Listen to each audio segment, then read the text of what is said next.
हर हर महादेव, जय भोलेनाथ। नमस्कार, मैं साधना पांडे मार्गदर्शन पे आपका स्वागत करती हूँ। दोस्तों, आज मैं बताऊंगी करवा चौथ की बिल्कुल आसान पूजा विधि जिसे आप आराम से व्रत में कर सकते हैं। और सबसे बड़ी बात, ये विधि बिल्कुल शास्त्रोक्त विधि है, इसमें कहीं किसी प्रकार की त्रुटि नहीं होगी और आप बड़े आराम से अपने व्रत को पूर्ण कर सकते हैं। तो चलिए, एक चीज़ बता दूं आपको कि आप यहाँ चाहें तो गौरी और गणेश को बना कर रख सकते हैं। जैसा कि हर पूजा में मैं आपको दिखाती हूँ कि एक गौरी रख लीजिए और एक गणेश रख लीजिए।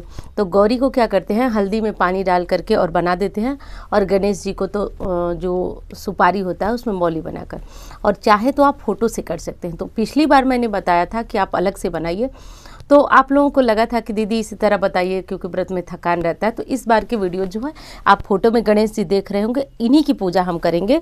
और गौरी माता तो भोलेनाथ के साथ होती ही हैं, इनकी पूजा करेंगे। पूजा सामग्री की वीडियो जा चुकी है, बस इतनी तैयारी कर लीजिए। देखिए, दो जो करवे होते हैं, चाहे आपने पीतल का रखा चाहे जो भी करवे है, एक में जल भर लीजिएगा और एक में आपके यहाँ जो भी, जैसे बहुत स्थानों पे चिवड़ा भरा जाता है, बहुत स्थान पे चीनी की मिठाइयाँ भरी जाती है, लेकिन हमारे यहाँ जो है वो सूखे मेवे भरे जाते हैं।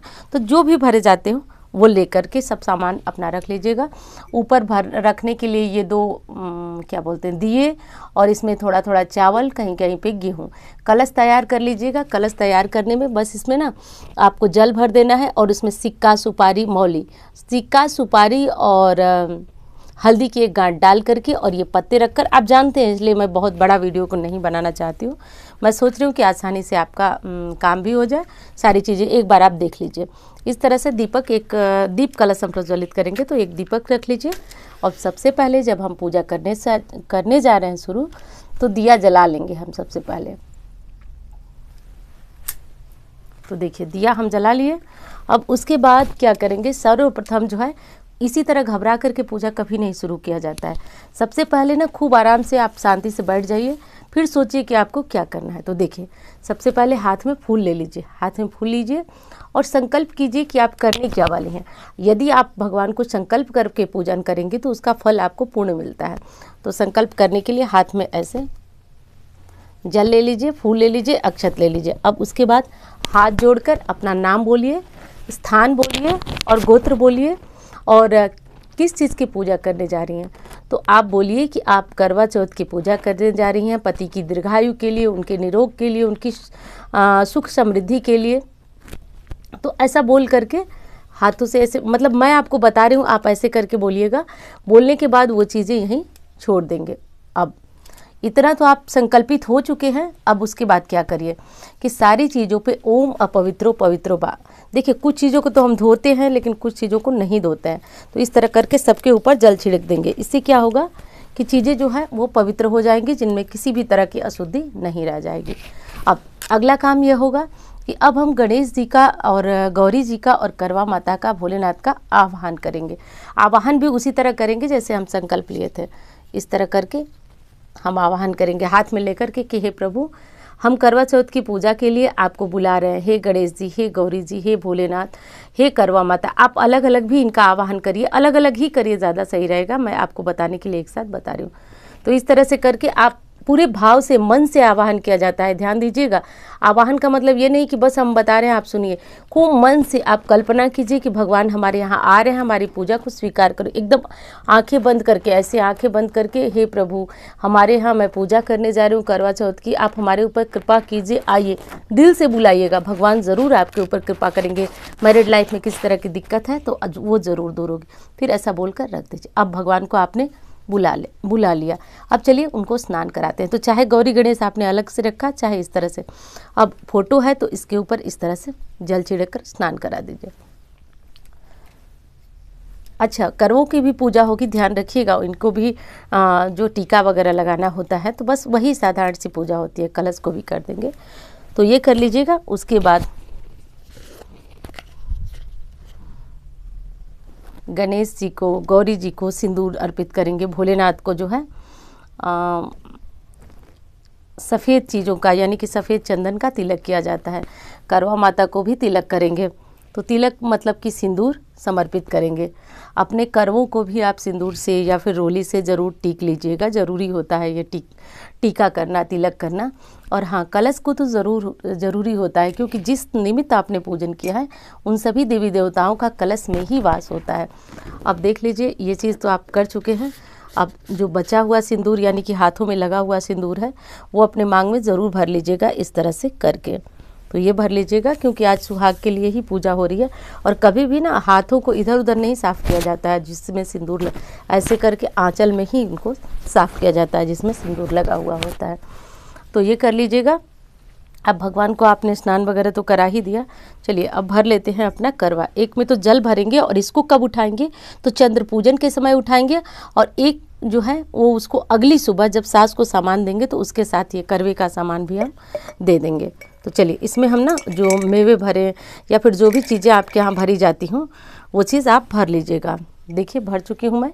और हाँ, पूरा भरिएगा, खाली मत रखिएगा, ये नहीं कि आधा भर दे। तो पूरा भरिएगा, इस तरह से करके आपका करवा भरा हो। एक बार फिर बता दूं, एक में जल रहेगा और एक में जिन चीज़ों से आपके यहाँ करवा भरा जाता है। बहुत स्थानों पे पोहा चिवड़ा भरा जाता है, तो देख लीजिएगा जो चीज़ भरी जाती है वो भर लीजिएगा। अब उसके बाद हम भगवान को पुष्प इत्यादि समर्पित करेंगे।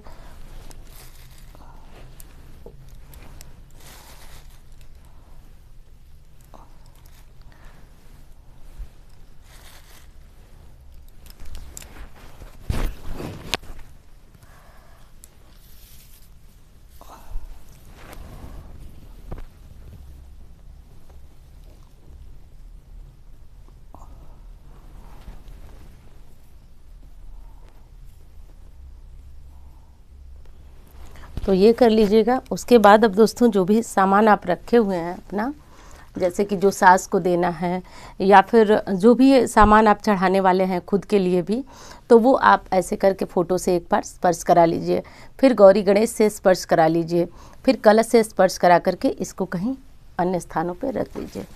अब जो भी देखिए अलग अलग स्थानों पे अलग अलग चीज़ों से भोग लगाया जाता है। कहीं पे चने दाल के फरे होते हैं, पूरी हलवा, जो भी चीज़ें खीर वगैरह बनाई हैं आपने वो भगवान को भोग लगाइए। भगवान को भोग जो है अलग कटोरियों में भी लगा सकते हैं, एक साथ भी लगा सकते हैं।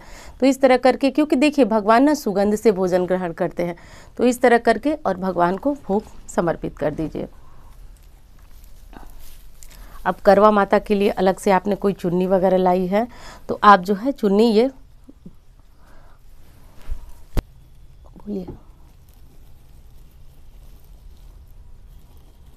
तो इस तरह से करके आप जो है करवा माता को चुन्नी चढ़ा दें, सुहाग की सामग्रियां आप चढ़ा दें। अच्छा, जो इसमें देने वाला सामान होता है उसमें से चाहे तो आप ऐसे करके चढ़ा भी सकते हैं या फिर चाहे तो आप वहाँ रख सकते हैं। सब मिला करके देना तो सास को ही होता है, तो आप यहाँ रख करके भी चढ़ा सकते हैं। क्योंकि ये सारे जो आपके डाउट है वो बहुत ज़्यादा प्रश्न आपके आते हैं कि क्या करना है। तो जो भी सामान है, फल वगैरह लाए हैं, जो भी चीज़ें लाए हैं आप चढ़ाने के लिए, वो इस तरह से भगवान को एक बार स्पर्श करा लीजिए। अंत में जब आपकी पूजा पूर्ण हो जाती है, जब आपकी पूजा पूर्ण हो जाए तो दोस्तों इस तरह से करके आप जो है दक्षिणा समर्पित कर देंगे। दक्षिणा समर्पित करने के बाद और उसके बाद जो है एक नारियल ज़रूर समर्पित करेंगे। तो नारियल मैं सामग्री में आपको नोट भी करा चुकी हूँ। तो सब कुछ करने के बाद ऐसे आंचल से करके और नारियल समर्पित कर दीजिए। देखिए नारियल ना पूर्ण फल होता है, इसको समर्पित करने से पूजा में पूर्णता आती है। जैसे दक्षिणा हम समर्पित करते हैं वैसे ही करके समर्पित करते हैं। अब थोड़ा सा हाथ में फूल ले लीजिए, अक्षत ले लीजिए, और यदि आपको कथा आती है तो पढ़िए, नहीं तो आप इसे सुन सकते हैं, पढ़ सकते हैं, और यदि सामूहिक रूप से करते हैं तब तो और अच्छा। इस तरह से करके कथा सुन लीजिए। कथा सुनने के बाद अब आप चंद्र पूजन करेंगे। तो कथा सुनने के बाद चंद्र पूजन होता है, तो इसमें हमने पानी भरा है, इसी से चंद्रमा को अर्घ दिया जाता है। तो चंद्रमा को अर्घ देंगे। और अब चंद्रमा को अर्घ देने की जो विधि है वो तो थोड़ा सा मैं बता देती हूँ। इसमें चंद्रमा को अर्घ देने के बाद उनका पूजन होता है अक्षत से, रोली से, उसके बाद पति पूजन होता है, उसके बाद की विधि तो आप जानते हैं, पानी वगैरह पिलाया जाता है। तो दोस्तों ये छोटी सी हमारी विधि, पूजा की विधि थी। और हाँ, एक चीज़ और बता दूँ साथ साथ आपको कि पूजन करने के बाद जो है एक चीज़ का और ध्यान रखिएगा कि जो भी घर में बड़े बुजुर्ग हों उनका पैर ज़रूर छूइएगा। सामान को तुरंत मत हटाइएगा, कोई सामान तुरंत मत हटाइएगा। वैसे विसर्जन की वीडियो शायद मैं दूँ, शायद कंफर्म नहीं हूँ, लेकिन शायद मैं दूँ। तो दोस्तों यही सारी सामग्री है और यही जानकारियाँ हैं। तो करवे से संबंधित बहुत सारे प्रश्न थे। और हाँ, एक चीज़ और बता दूँ आपको कि इस तरह भी यदि फ़ोटो से भी आप गौरी गणेश की पूजा करते हैं तो कहीं से ये मत सोचिएगा कि पूजा पूर्ण नहीं है। ये पूरी पूजा मैं बता रही हूँ और शास्त्रोक्त विधि से बता रही हूँ, बस इतनी विधि होती है। उसके बाद आप भगवान की कथा सुनने के बाद आराम से आरती करिएगा। आरती करवा माता की करिए, गणेश जी की करिए, भोलेनाथ की करिए।